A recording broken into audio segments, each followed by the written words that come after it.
Apparently, people are saying that JK has been in a relationship with the man since 2015. There are reports of abuse between CEO and a member that people have been talking about, and a one-night stand with JK. So hey Dumplings, it's Dave Desai. Let's get into it.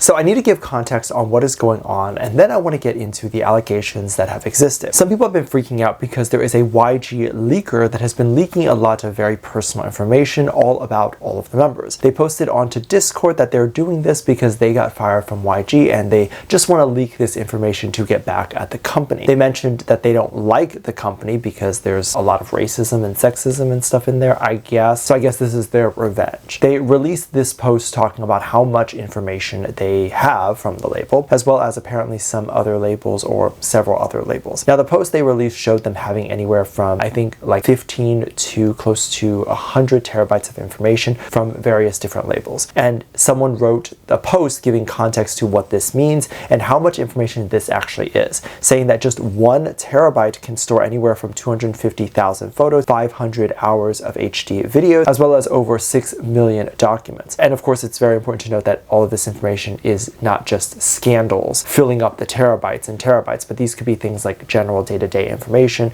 that the company has. Although I do think it's a little bit weird that if they were just a YG employee, why would they have a bunch of this information on various other labels as well? However, it kind of continues because it was believed that the person who was alleging all this information and who was on Discord was Gurumi Harabu, which was the person who leaked the V and Jenny thing, or at least started the rumors of it. So this made a lot of people believe in the legitimacy of it now. They also apparently leaked some pre-debut photos of Blackpink. It was seemingly an audition video and they were alleging that the girl said the N-word. You're welcome to look up that video and decide for yourself what you believe. I'm not really going to give my opinions on that. So there was a lot of evidence that I guess made this person a lot more credible, and so a lot of people definitely believed what they were saying was legit. However, it gets crazy because they wrote a statement clarifying who they don't like, and they specifically said that they actually like all groups except BTS. Immediately, everyone felt like this made the person lose credibility because it sounded just like a person on Twitter who has a vendetta against BTS. But the thing is, a lot of what they're saying isn't even necessarily about BTS, but it's interesting that they want to mention this.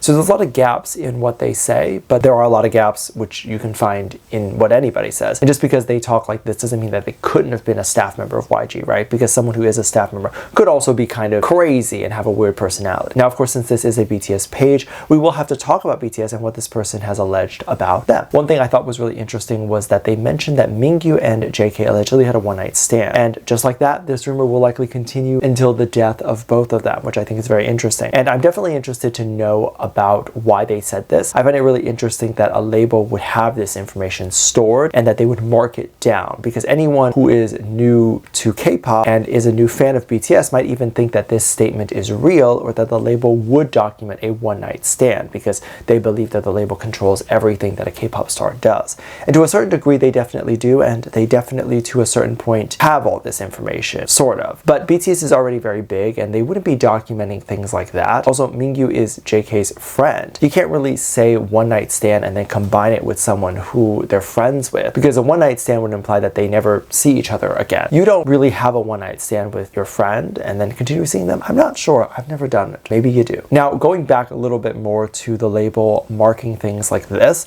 I find it very strange because even if the CEO found out, or someone in the company found out, that one of the members was doing something like a one-night stand, they wouldn't mark it down. It would be none of the business of any one of the board members, any of the other executives. It just would be the business of the person who found it, and then it would be their job to keep it a secret and then try to punish the members, like in terms of like making sure that they don't have a one-night stand again. But they're not going to write it down because the board members can see this, because that would hurt their company. If executive shareholders know that their idols are doing stuff like that, they might choose to not invest in a company. So this information would definitely not be documented. So I really do believe that this is a silly thing for them to say, and I feel like that actually makes the thing less credible. Now, if they do end up releasing stuff that we've never seen before, whether that is pre-debut videos and stuff like that, that would definitely make sense. Like, I would believe that a company would have that information and they were actually assessing it. But some of the story could be true, right? Like, this could be a disgruntled staff member and they wanted to try to ruin their label. They want to try to ruin the reputation of the label or try to ruin the reputation of K-pop in general. Like, all of that can be true and that could all make sense, but they could be leaking that type of information to then just make the other information that they leak seem credible. So really they have like maybe one or two things that seem credible for them, and then they can make up the rest of the rumors and say whatever they want, and those other rumors can be seen as credible too. A lot of people like to say, well, if they were right about one thing and they had more information about this one thing, then apparently they must be very knowledgeable and everything they say is true. But you can literally just tell the truth once and everything else is a lie. And some of these things are definitely wild. Some people were talking about this other post that apparently this person said that Bang PD touched Jimin. Now I don't fully know if it is Jimin because it's blurred, but it looks like it would have been spelled out to say Jimin. This is absolutely crazy. This is an insane rumor, and this to me would wipe out any credibility even more, because if he was in any type of situation, he definitely would not have signed and renewed with the group. He also would not have signed to do solo work and give Bang PD more money. And also him and Bang are friends. They've hung out together. So I don't know how much I believe about that, but the thing is, people don't like Bang. So they're willing to believe that because they like the idea of a CEO abusing their members or team, because it's such an easy way to make the CEO seem like a bad guy. And as I said, that's an absolutely crazy thing to allege, and that is something that if Bang or the label wanted to take legal action on, they 100% could, because if that gets any bigger and it starts trending or people start talking about it at a much bigger length and really negatively, and people are protesting the company, he could actually lose a lot of shareholders, and then he can actually sue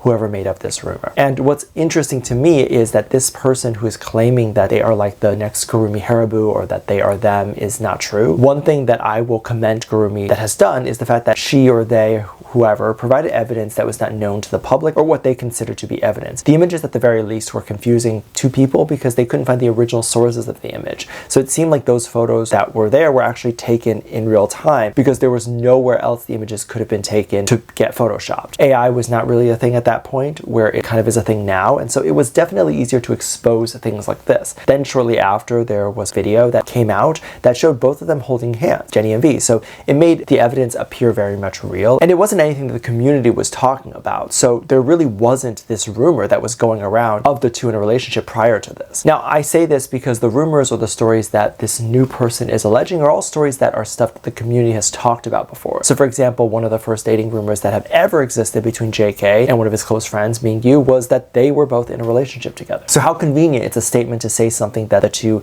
had been in a one-night stand together, or that they were dating or had a longer relationship, when that rumor had already existed before. Now, there were also people who were hoping to hear about a relationship. So some people were talking about how they hoped to hear Jimin and JK being in a formal relationship together. So they were hoping that this leaker would leak this information. But even if they do mention this, there really is no credibility behind it, because they have to admit to being a YG employee. How on earth would they know what's going on with BTS's label? While the companies might be working together, have some sort of relationship with each other, it doesn't mean that they exchange data with each other. And they certainly wouldn't exchange personal data about each individual artist, especially if it's an artist that they would never be working with. Let me know what you think. Make sure you check out Patreon for more videos, link down below. Thank you, just leave a comment right here.